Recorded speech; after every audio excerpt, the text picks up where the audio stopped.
Se ve, ¿verdad? Sí, Vale. lo pones en pantalla completa, a eso es. Sí, sí, ya está. Perfecto, adelante. Muy bien, bueno, pues esta tarde yo os voy a hablar sobre uno de los proyectos principales que estamos desarrollando ahora en el laboratorio, en el grupo de Cibernet de Adolfo, como ha dicho Miguel. Pero primero os quiero hablar un poco del marco en el que trabajamos nosotros, ¿no? Este que estoy señalando es el instituto donde trabajamos, es el Instituto Bioguipúzcoa, el que antes se llamaba Biodonostia, pero estamos en muy estrecha relación con los clínicos. ¿Por qué? Porque geográficamente estamos uno al lado del otro y el espíritu de Bioguipúzcoa siempre ha sido trabajar conjuntamente los clínicos con los investigadores experimentales para desarrollar proyectos que tengan una proyección translacional importante, que estén orientados al paciente. Bueno, en ese sentido aquí os he puesto los principales clínicos con los que colaboramos nosotros. Uno es de sobra conocido, como es Adolfo López Adolfo, director de Cibernet, con lo cual es de sobra conocido. Y los otros dos son Javier Ruiz y Fermín Moreno, que son respectivamente los cabezas del servicio de trastornos del movimiento y de demencias respectivamente.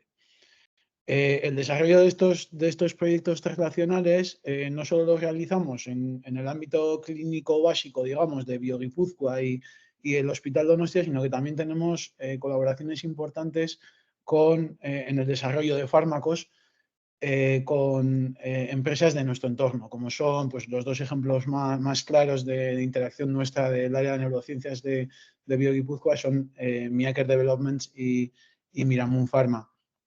Y antes de entrar ya en el proyecto definitivamente, bueno, os quería hablar, pues bueno, como ha dicho Miguel, yo hice 2 postdocs, el segundo de ellos fue en Suecia, en el Instituto Karolinska, y allí yo empecé a trabajar con el modelo de Drosophila, que cuando vine a Biodonostia importé, y bueno, hemos ido desarrollando una plataforma en la que tenemos bastantes modelos. Y quería hacer esta pequeña introducción porque creo que la mosca no es un modelo que todavía, aunque se utiliza bastante, creo que no es conocido por todos. Y por lo tanto, bueno, conviene hacer algunas aclaraciones primero, ¿no? Antes de ir al proyecto. Y por eso, bueno, pues lo primero que os quería decir es que las moscas tienen ciertas ventajas con respecto a otros modelos animales, con respecto a otros modelos in vitro, siempre teniendo en cuenta que es una mosca que evolutivamente tiene una distancia con el humano y que por lo tanto hay que seleccionar los proyectos para los que la queremos utilizar. Pero en cuanto a su genoma, tiene un genoma muy conocido, más que muy conocido, totalmente conocido, y además hay muchas herramientas para manipular su genoma. Eso le aporta de una gran flexibilidad y una gran versatilidad para generar nuevos modelos animales, y además hay una gran cantidad de bases de datos que tienen esa información totalmente organizada, como por ejemplo es Flybase. Por otra parte, aunque no lo parezca, la mosca es un modelo animal que tiene una alta homología con respecto al humano. Es evidente que en el fenotipo somos muy diferentes, pero esencialmente la homología es muy alta porque el 70% de los genes que causan enfermedad en humanos, alguna enfermedad en humanos, existe su ortólogo en mosca. Por lo tanto, eso significa que la mosca tendría una alta potencialidad de ser estudiada para muchas enfermedades. Además, a pesar de ser un modelo más sencillo, mucho más sencillo que el humano y que cualquier otro mamífero, presenta un cerebro, por ejemplo, pues como estamos con enfermedades neurodegenerativas, pues un cerebro y una médula espinal con cierta complejidad estructural. Que está compuesta por aproximadamente 300, 400.000 neuronas, y que, por tanto, todas estas neuronas son capaces de generar una red compleja que sea a su vez digna de estudiar y que sea un modelo adecuado para estudiar enfermedades humanas, pero además sea más sencilla para poder, pues en ciertas técnicas, como por ejemplo en inmunofluorescencia, para que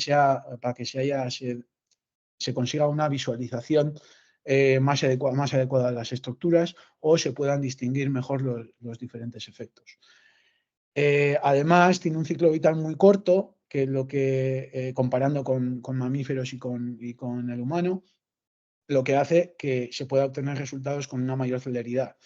Y este ciclo vital, además, puede variar según las condiciones de estabulación a la que sometamos a las moscas. Nosotros en el laboratorio generalmente tenemos 2 incubadores, los dos como el que veis aquí en la foto,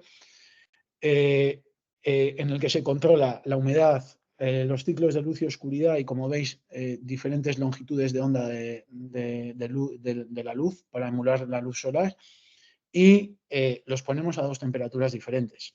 En el primer incubador la temperatura es más baja y lo que hacemos es tenerlo más bajo para tener guardados ahí los stocks, mientras que el otro incubador suele tener una temperatura más elevada para aumentar la tasa metabólica de las moscas y obtener resultados con la mayor celeridad posible. A lo largo de estos años, antes yo en mi postdoc, sobre todo estaba centrado en el estudio de la enfermedad de Alzheimer, aunque también había hecho algunas colaboraciones en otras enfermedades, pero a medida que hemos ido desarrollando la plataforma de mosca en BioGipuzkoa, hemos ido adquiriendo nuevos modelos, hemos tenido que caracterizar la gran mayoría de ellos, y actualmente tenemos modelos tanto de Alzheimer, de Parkinson, como de esclerosis lateral amiotrófica y de demencia frontotemporal, así como algún modelo de enfermedades neuromusculares como distrofia miotónica tipo 1. ¿Qué podemos hacer con estas moscas? Pues básicamente podemos hacer lo que se puede hacer con cualquier otro modelo animal, pensando sobre todo en el modelo de rata-ratón, porque es el que más conocemos todos. Tenemos la capacidad para generar nuevos modelos, que esto, como he dicho antes, es mucho más sencillo que en modelos de mamíferos, y además tenemos la capacidad de generar nuevos modelos de expresión y silenciamiento específicos de tejido o de tipo celular. Aquí, a lo largo de la presentación, después os enseñaré cómo hemos hecho expresiones y silenciamientos tanto en músculo como en motoneurona específicamente, como en células de la glía, ¿vale? Como en células de la glía. También hay otros reporteros como el que veis aquí, que sería de ILAF, de Sistema Nervioso Central completo, y tenemos la capacidad de hacer estudios fenotípico-funcionales. Esto sería una curva de supervivencia y esto sería una actividad motora, una prueba de actividad motora. A partir de ahí podemos hacer todas las determinaciones que solemos hacer, que se suele hacer con el resto de los modelos animales. Este es el workflow que vamos a seguir en la presentación, y ya empezando con la introducción, bueno, muchos de vosotros ya sabréis, pero la esclerosis lateral amiotrófica es una enfermedad neurodegenerativa heterogénea y compleja, caracterizada por la degeneración de motoneuronas superiores e inferiores, y que además varía en los síntomas que presentan los pacientes, sobre todo en su inicio. Esto suele depender de los genes afectados, si es una mutación familiar, o también puede variar según estén afectadas la motoneurona superior, la primera motoneurona, o la segunda motoneurona. A pesar de ser la tercera enfermedad neurodegenerativa más frecuente, muchas veces se califica la enfermedad como una enfermedad rara, y esto se debe a que tiene un índice de morbilidad muy alto, ya que los pacientes, desde que empiezan a desarrollar los síntomas, tienen un tiempo de supervivencia estimado medio de entre 2,5 a 5 años. Lo que es un tiempo bastante corto, y es lo que hace que la prevalencia se mantenga bastante baja. En cuanto a unas pinceladas sobre la etiología en la enfermedad, el 90% de los casos de ELA son esporádicos, lo que significa que las causas son desconocidas, mientras que hay un 10%, nada desdeñable, de casos con ELA familiar, que se debe a mutaciones de herencia mendeliana. ¿Vale? Que la gente que tiene estas mutaciones o que porta estas mutaciones desarrolla la enfermedad antes o después, sí o sí. En cuanto a la patofisiología de la enfermedad, como os he dicho, es una enfermedad compleja. Y aquí a la derecha podéis ver algunos de los signos patológicos moleculares que se pueden observar en las diferentes formas de ELA que existen. Además, como os he dicho, los síntomas como la atrofia muscular puede variar en su tiempo y forma y otros síntomas que pueden aparecer. Pero la patología que define o que mejor define o que más cercana está de ser un hallmark de la enfermedad es la patología TDP43. Como os he dicho, nosotros hay algunas mutaciones en genes que provocan la enfermedad. Aquí tenéis algunos de los más prevalentes y conocidos. Nosotros nos hemos centrado sobre todo hasta ahora en el gen que codifica la proteína TDP43 y en FUS. Y la patología TDP43 es, digamos, la patología por excelencia en la ELA y en la demencia frontotemporal. Lo que varía entre las dos enfermedades son las áreas y los tipos neuronales afectados en cada una de ellas. La proteína TDP43, por lo tanto, es una proteína nuclear que tiene una gran capacidad de unión a RNAs a diferentes genes y, por lo tanto, lo que produce es una regulación muy fuerte del splicing alternativo de esos genes. Ese splicing alternativo de los genes es una función fisiológica y esa función fisiológica se pierde cuando, bajo condiciones patológicas, hay una pérdida de función nuclear. Esa pérdida de función nuclear viene acompañada de un vaciamiento de la proteína en el núcleo porque migra al citoplasma. Esa migración al citoplasma, que aquí está representada en amarillo, puede ser bastante temprana, pero lo que produce progresivamente es un vaciamiento nuclear que lo que produce es una disminución de esas funciones fisiológicas de regulación del splicing alternativo de los genes de esos genes.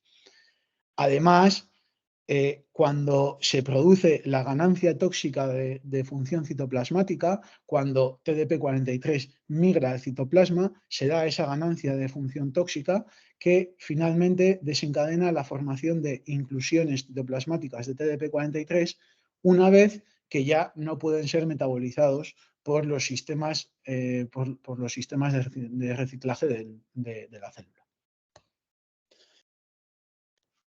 Y bueno, como os he dicho, en cuanto a la etiología de la enfermedad, hay mutaciones que causan la enfermedad, que serían los factores genéticos. Son muchos más de los que os enseño aquí, pero estos son los principales y en negrita tenemos en los que nos hemos centrado nosotros en este estudio. Pero también factores ambientales. No olvidemos que el 90% de los casos son casos esporádicos, para los que no se ha descrito un factor genético concreto o causante. Con lo cual, hay factores ambientales que fuertemente pueden condicionar la aparición y el desarrollo de la enfermedad. Como son la actividad física excesiva, la dieta no equilibrada, los ayunos prolongados o otros estímulos a los que estamos habitualmente sometidos en la sociedad de hoy en día. En cuanto ¿cuál es la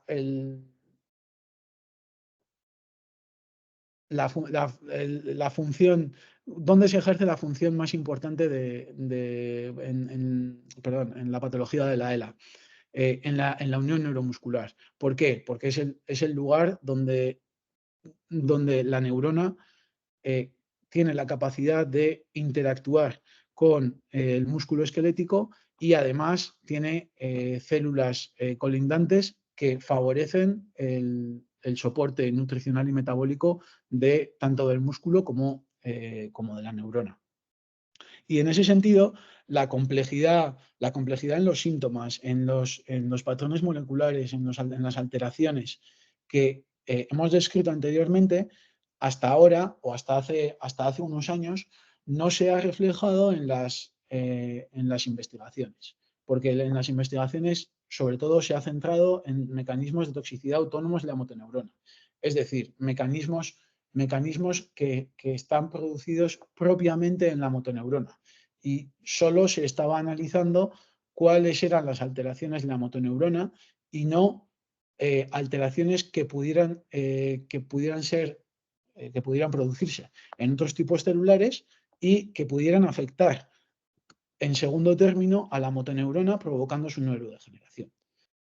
Esta teoría, la teoría tradicional, se bautizó ya hace muchos años como Dying Forward, y la teoría que habla de mecanismos de toxicidad no autónomos de la motoneurona, en los que tanto el músculo esquelético como las células de la glía podrían tener una importancia mucho mayor en la etiopatología de la enfermedad, sería la teoría de Dying-Back.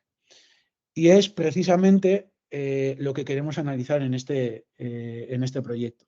La relevancia en la enfermedad o en la patología TDP-43 de los mecanismos de toxicidad no autónomos de la motoneurona. Por eso, bueno, la hipótesis sería que la unión neuromuscular es una región en la que la interacción de diferentes tipos celulares es importante para cumplir con su función fisiológica. Y por lo tanto, las células de la glía y las fibras musculares podrían, mediante mecanismos no autónomos de la motoneurona, provocar la degeneración de las motoneuronas, favoreciendo el desarrollo de la ELA. Todo esto en el contexto que os he explicado antes de vaciamiento nuclear, ganancia de función tóxica de TDP-43 en el citoplasma y de la unión neuromuscular en la que tanto las células de la glía, el músculo esquelético como la motoneurona interactúan.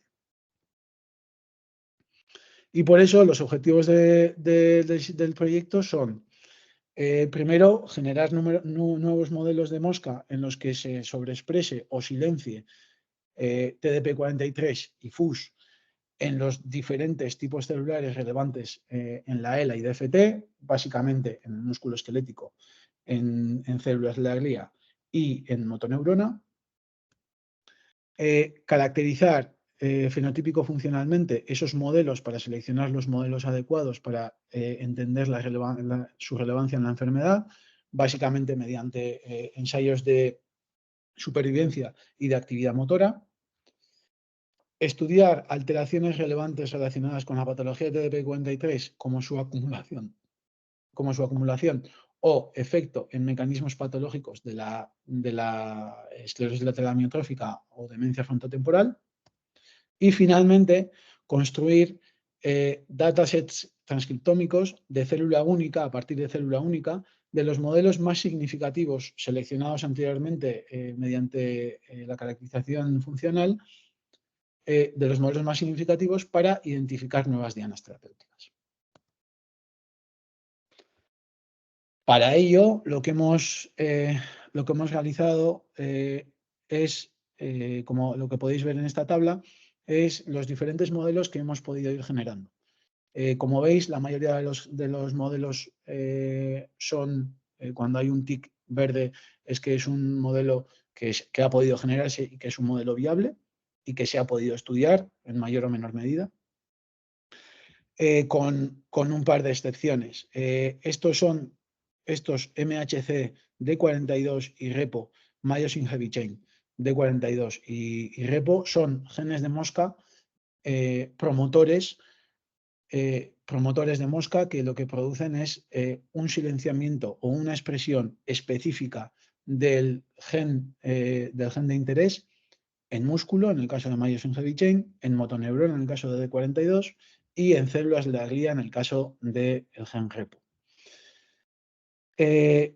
Como veis, hemos tenido la expresión de TDP43 humano con el reportero de myosin heavy chain no ha sido posible y hemos encontrado la alternativa en otro reportero de músculo, que es MEF2.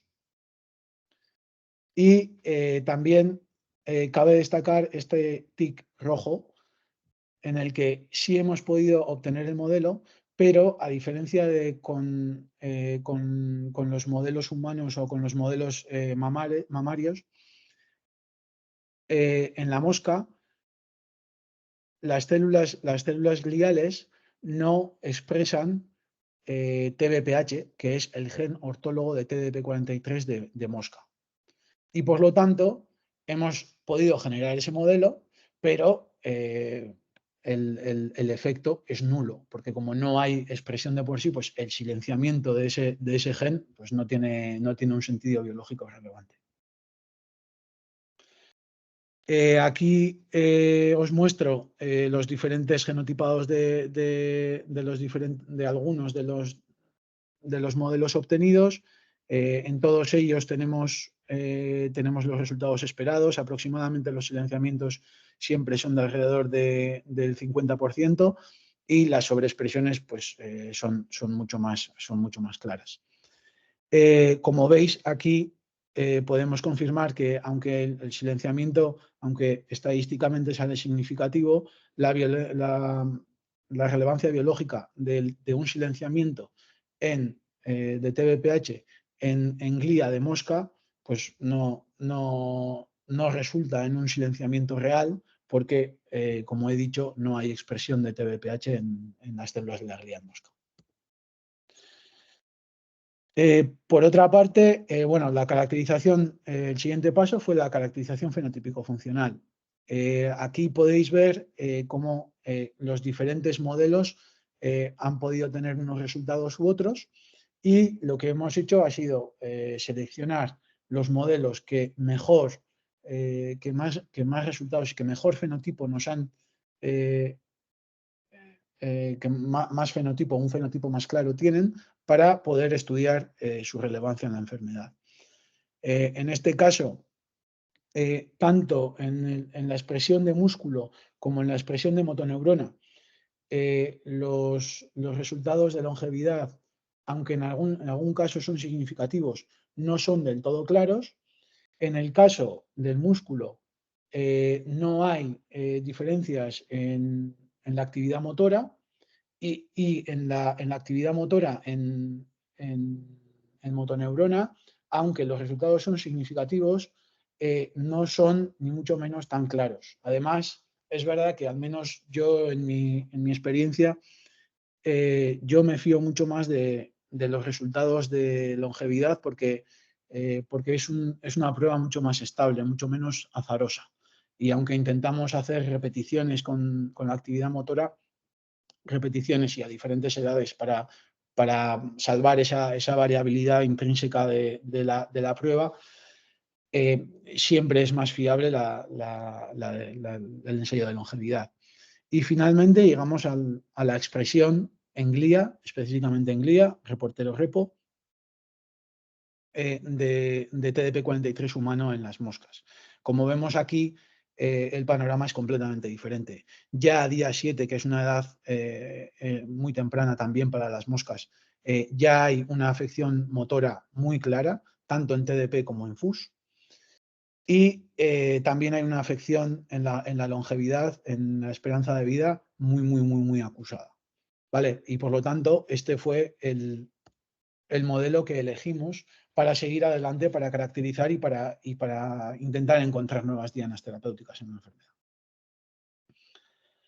El hecho de que hayamos seleccionado el modelo de glía hace que también nos tengamos que plantear el posible papel del soporte nutricional y metabólico que el astrocito ejerce sobre la neurona y que es tan importante para la neurona. Y por eso ahora nos podemos fijar, antes no me he parado, pero ahora nos podemos fijar en que hay una alteración mitocondrial que va acompañada de acumulación de cuerpos reactivos de oxígeno, que además hay una alteración del eje autófago lisosomal, que también hay alteraciones en el metabolismo lipídico y que pueden tener cierta relevancia una relevancia mayor en este modelo, debido a que precisamente la expresión se produce en la célula que soporta nutricional y metabólicamente a la neurona. Y entonces lo primero que hicimos con este modelo fue, además de la caracterización que parcialmente os voy a enseñar después, fue estudiar la patología TDP43 en estas moscas.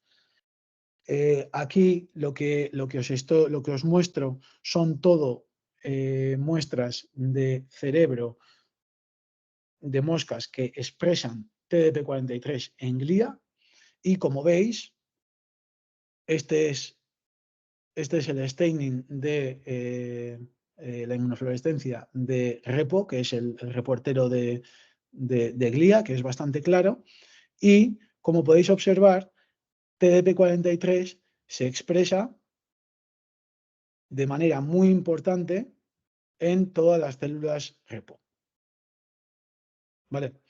O en muchas de ellas, en la mayoría de ellas.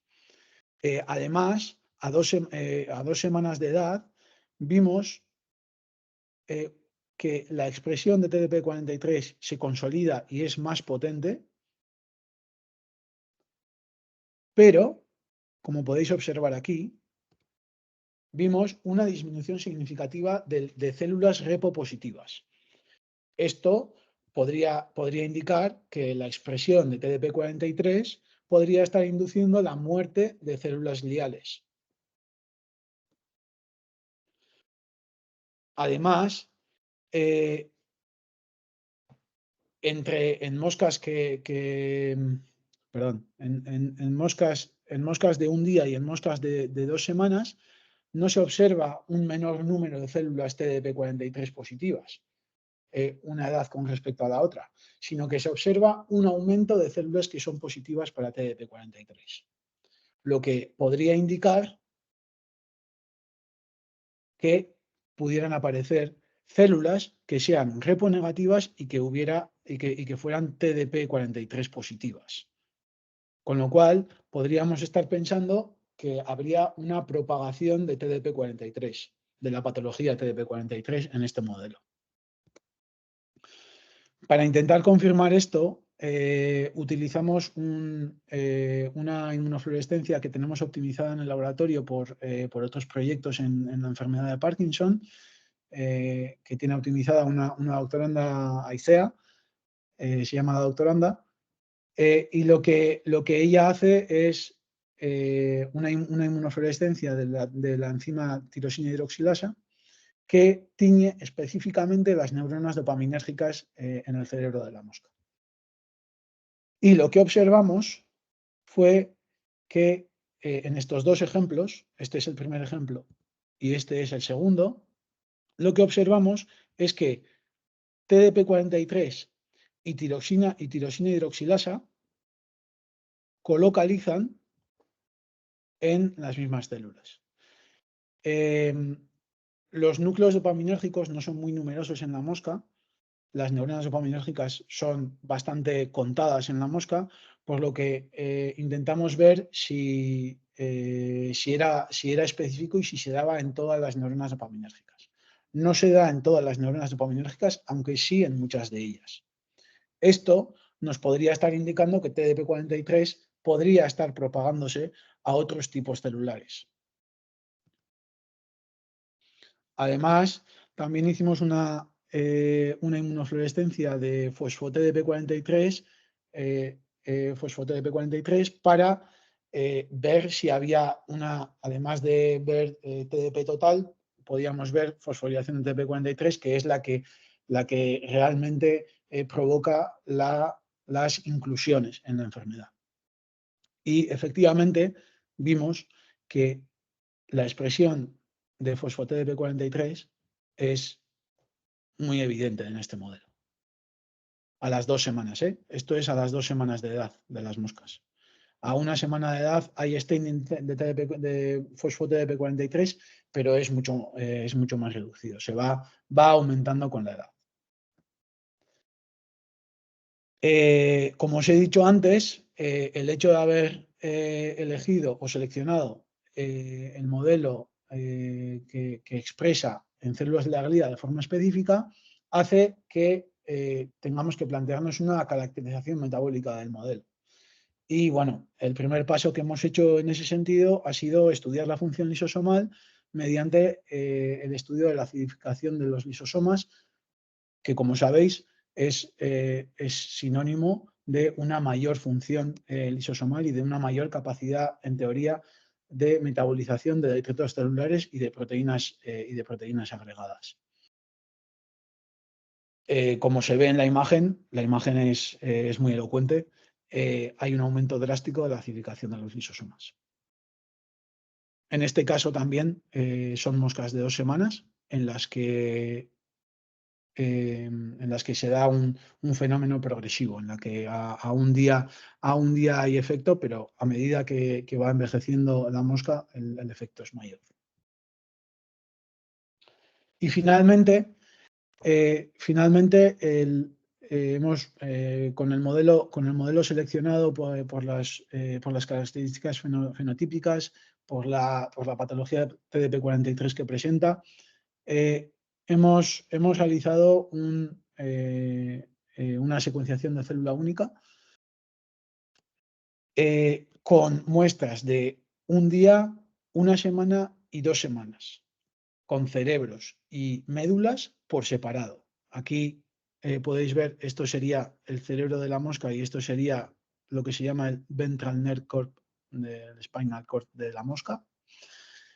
Lo hemos hecho de manera independiente. Hemos diseccionado y haciendo pools tanto de cerebros como de médulas, controles y moscas que expresan TDP43 específicamente en glía, a diferentes tiempos. El primer día para ver cómo de principio puede estar alterado tanto el astrocito como los demás tipos celulares. A una semana, porque es un tiempo en el que ya hay un déficit locomotor y hay un fenotipo claro, como os he enseñado anteriormente. Y a 2 semanas, porque es un periodo en el que estas moscas ya empieza el declive de las moscas y comienzan a morir. Para ello, después de un arduo tiempo en la preparación de la muestra, en la que tuvimos que hacer muchísimas pruebas y diferentes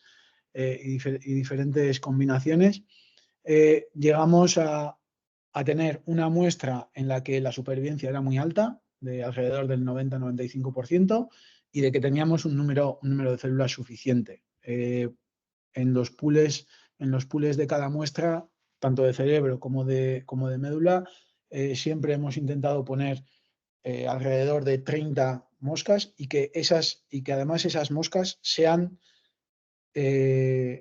los cerebros y las médulas sean de las mismas moscas, para que en caso de que tuviéramos que hacer comparaciones cruzadas, pudiéramos reducir la variabilidad y los resultados que obtuviéramos fueran más robustos y fiables. Después de la tecnología, de utilizar la tecnología Rhapsody, la tecnología Rhapsody la utilizamos nosotros, se procedió a la preparación de librerías y a la secuenciación. Tanto la preparación de librerías como la secuenciación lo subcontratamos en las plataformas de genómica. La preparación de librerías en la plataforma de genómica de Biodonostia y la secuenciación en la plataforma de genómica de Biocruces Biovizcaya. Lo que hemos podido obtener hasta el momento, porque son resultados bastante recientes, es que, primero y muy importante, hemos sido capaces de diferenciar los diferentes tipos celulares. Perdón, se me ha olvidado decirlo. Estos resultados son todo de cerebro. no voy a mostrar resultados de médula porque sería redundante para la presentación y porque estamos trabajando en ello. Los controles de un día nos sirven para ver que hemos sido capaces de identificar todos los tipos celulares que ya sabíamos que tenían que aparecer por la literatura, pero además hemos encontrado en las moscas, en los cerebros de TDP43, que aparecen nuevas poblaciones gliales inducidas por la expresión de TDP43. Sin embargo, antes de profundizar en esto, había comprobaciones que eran necesarias hacer, que eran muy importantes, y la primera de ellas era ver que la expresión de repo en nuestro experimento era específica de núcleos de poblaciones gliales. Y como veis, tanto en el modelo control como en el modelo transgénico, las poblaciones gliales tienen una mayor expresión de repo de nuestro marcador. Estas dos gráficas nuevas muestran los resultados de TDP43 humano, en los que podemos ver, aunque puede parecer que hay una expresión ubicua de TDP43, hay que tener en cuenta que la escala de colores de estos UMAPs son que en negro hay una mínima expresión que se podría considerar como una pequeña contaminación de la propia técnica, pero que hay un enriquecimiento muy importante de TDP43 en las poblaciones gliales, de TDP43, no olvidemos de TDP43 humano, en las moscas que sobreexpresan al humano. Las moscas que no expresan TDP43 humano presentan pues, niveles prácticamente de cero de expresión de TDP43. La otra comprobación importante que teníamos que hacer era la del gen ortólogo que codifica para TDP43 en mosca, que es TDPH. Y en TDPH, a diferencia de lo que hemos visto en determinaciones anteriores por PCR y por Western, sí parece que la expresión de TDP43 humano podría estar provocando una disminución de la expresión del gen endógeno. Los colores son más morados y más negros, en el caso del modelo de TDP43.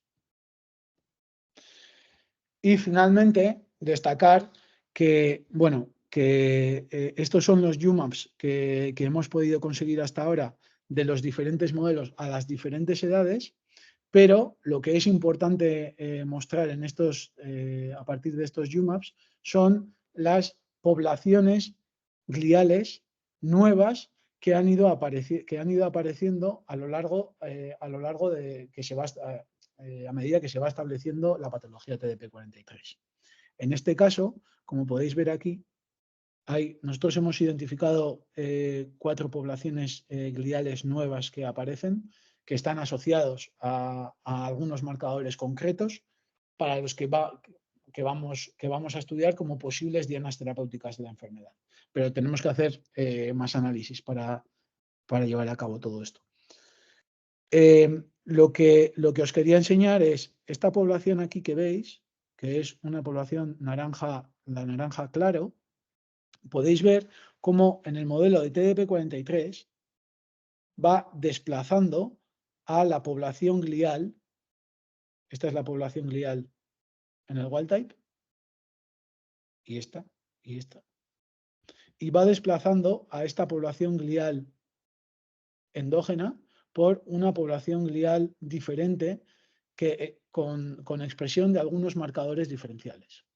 Y que además esta población glial se va extendiendo con el tiempo, se va haciendo más numerosa y va prevaleciendo sobre la glía, digamos, endógena u original.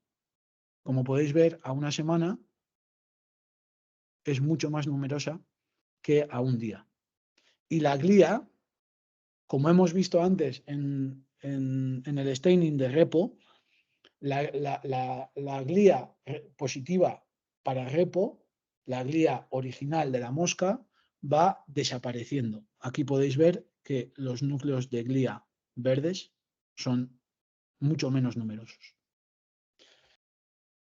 Estas poblaciones astrocíticas están